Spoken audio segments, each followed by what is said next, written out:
Under the brightest lights of the British stage, Margaret Leighton always appeared unshakable. Audiences remembered the sharp lines of her voice, the elegance of her presence, and the way she commanded a scene without ever raising her tone. To the world, she was the woman who never faltered. Every ovation felt like a confirmation that she belonged exactly where destiny had placed her. But there was something the audience could never see from their seats. Behind the poise, behind the flawless performances, something inside her was slowly slipping out of her control. Her voice had begun to tremble just slightly. Her balance was no longer perfect. Yet night after night, she stepped onto the stage as if nothing was happening. She never explained. She never asked for sympathy. She refused to let anyone know how close she was to breaking.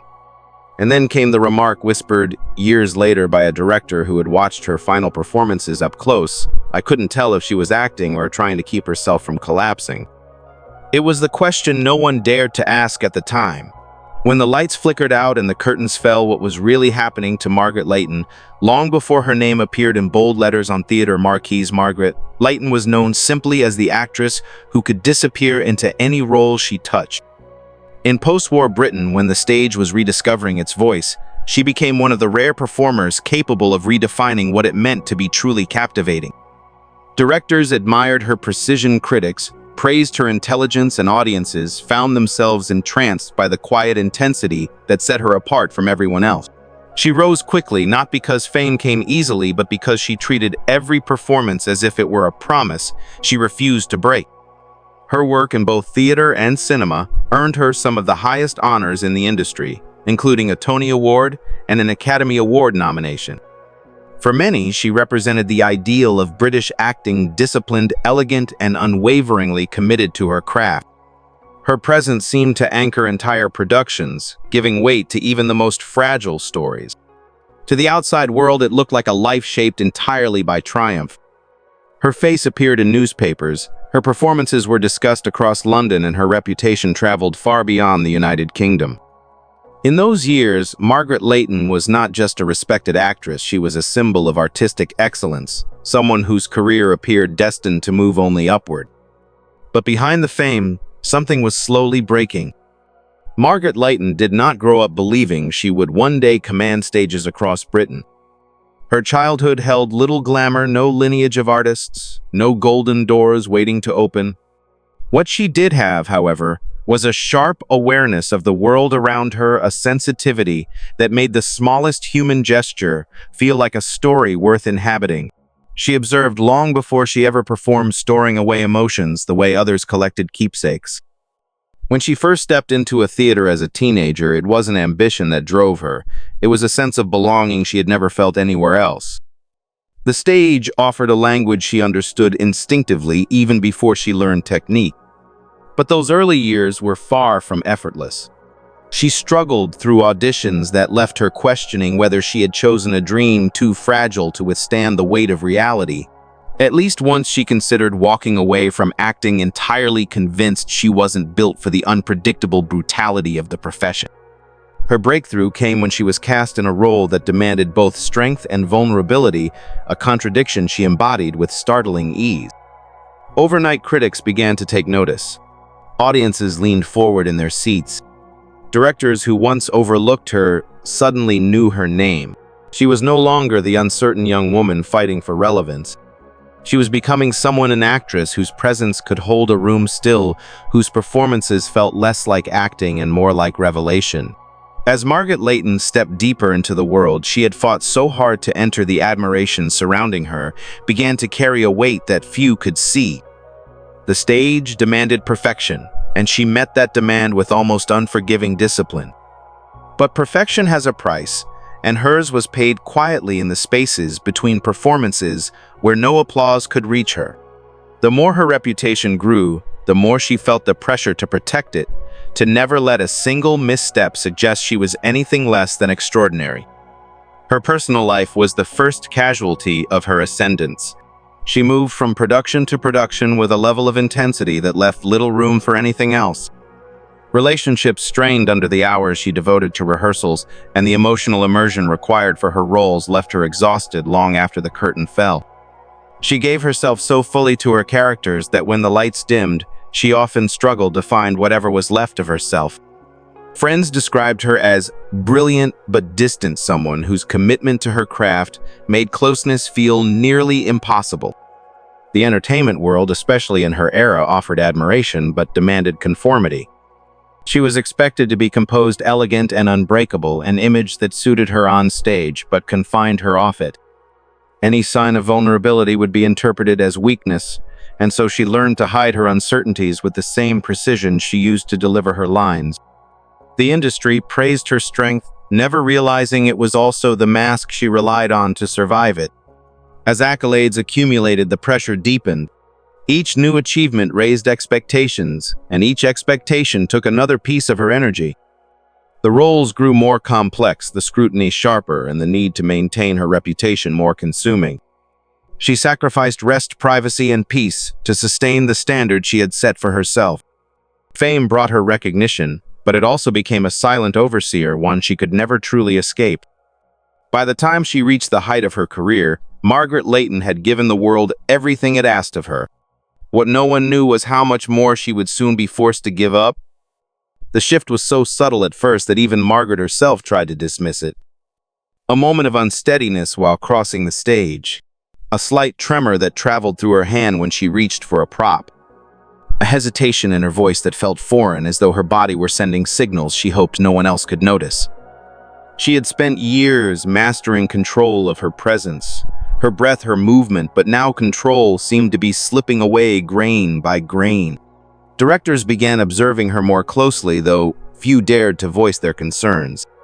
They saw flashes of the same brilliance that had defined her career, but they also caught glimpses of something unsettling beneath the surface. She would stumble mid-scene and disguise it with a turn of character. Her voice, once sharp and steady, carried an occasional quiver, as if emotion were leaking through where technique used to hold firm. Audiences praised these moments as artistic depth. They had no idea they were witnessing the earliest signs of a body beginning to betray its owner. Behind closed doors, the struggle grew more pronounced. Scripts slipped from her hands. She found herself gripping furniture for balance, pausing longer between breaths, fighting a weariness that seemed to rise from somewhere deeper than exhaustion.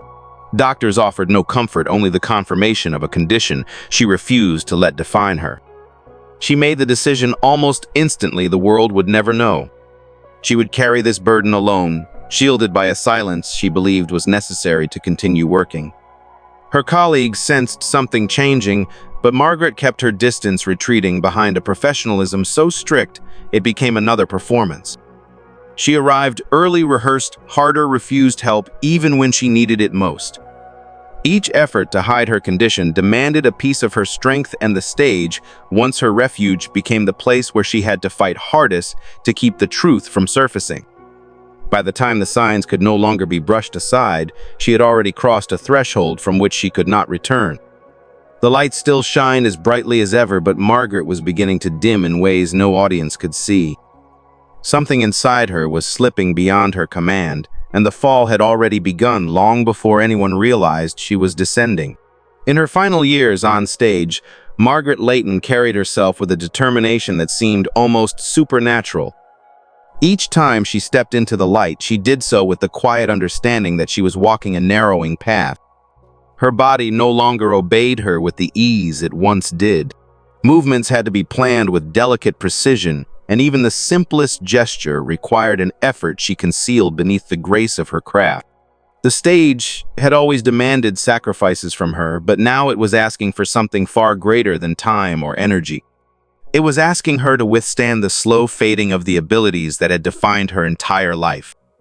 Performances that once flowed effortlessly became battles fought in silence. Her legs trembled beneath her costume, her voice faltered at the edges, and her hands, once steady instruments of expression, betrayed her without warning. Yet audiences remained unaware. They watched her with admiration, convinced she was exploring new emotional depths, unaware that she was holding herself together by sheer will. Every night became a test of endurance, every curtain call a reminder that the art she loved was slipping further from her grasp. Only a few people witnessed what happened when the stage went dark. Behind the curtains, she leaned heavily against walls to steady herself. Assistants offered quiet support, which she accepted only when absolutely necessary. There was a fragility in her steps, a vulnerability she refused to reveal to the public. But no matter how hard she pushed, the truth was undeniable. The illness she kept hidden continued to advance, and her strength was running thin. She knew the moment was near when the stage she adored would no longer be a place she could stand. Her final performance carried a weight no script could have captured. She moved with a gravity that felt both tragic and triumphant, delivering each line as if imprinting it onto the memory of everyone watching. When the lights dimmed and applause filled the theater, she remained still for a moment longer than usual, as though acknowledging the end before anyone else understood it. That night she walked away knowing she would never stand beneath those lights again. It was the last curtain call of a life built on discipline, passion, and a silence that had protected her for far too long. After Margaret Leighton left the stage for the final time, something unusual happened in the theater community. Instead of fading from public memory, her performances grew in significance, as if people were suddenly seeing them with new clarity. Only when the truth about her long private struggle finally emerged did colleagues begin to understand the magnitude of what she had endured. The trembling voice, the unusual pauses, the moments when she appeared to steady herself, what many had once assumed were artistic choices, were in fact the visible traces of a battle she fought alone. Her silence became part of her legacy. It wasn't the silence of secrecy, but the silence of dignity, the refusal to let illness overshadow the work she had dedicated her life to. Fellow actors spoke of her with a reverence that went beyond admiration for her skill. They remembered her discipline, her fierce devotion, and the way she seemed to pour her entire being into every performance, even when her strength was slipping away. Directors recalled the intensity she brought to rehearsals, the precision she demanded of herself, and the resilience that in hindsight bordered on astonishing. Over time, her body of work took on a new layer of meaning. Critics revisited her films and stage recordings, noticing subtleties they had missed before. Younger performers studied her techniques, drawn not only to the elegance of her craft, but to the courage embedded within it. Though she never sought sympathy or recognition for her struggles, the revelation of her perseverance transformed her into something deeper than a celebrated actress. She became a symbol of artistic integrity, someone who refused to let adversity define her, even as it reshaped the path beneath her feet. Today, Margaret Leighton is remembered not for the illness that followed her, but for the remarkable grace with which she continued to create. Her legend lives quietly, carried by the people who still speak her name with a mixture of awe and tenderness. In the end, what remains is not the silence she kept, but the brilliance she left behind. The story of Margaret Leighton lingers long after the final line is spoken, not because of the honors she received or the acclaim that followed her through the years, but because of the quiet truth beneath it all. Fame had embraced her with admiration, yet it also demanded a silence that carried its own burden. She stood before thousands, offering performances shaped by discipline and artistry, while fighting a private battle that few could ever imagine. In the contrast between her luminous presence and her hidden struggle lies the essence of her legacy, an artist who refused to let suffering overshadow her craft, even as it shadowed every step she took. Her life reminds us that greatness often coexists with fragility, and that the people we celebrate may be carrying stories we never see. Behind every flawless moment on stage was a woman holding herself together with a strength the world would not understand until much later. And when the truth finally emerged, it revealed not weakness, but an extraordinary form of courage, one that continues to echo through the performances she left behind. What do you remember about her if she were still here today? What would you want to say? Thank you for watching and for sharing this moment with us. If her story moved you, we invite you to join the conversation, share your thoughts, and revisit the lives of other artists who walked the line between brilliance and vulnerability. Fame and shadows, every star has its story.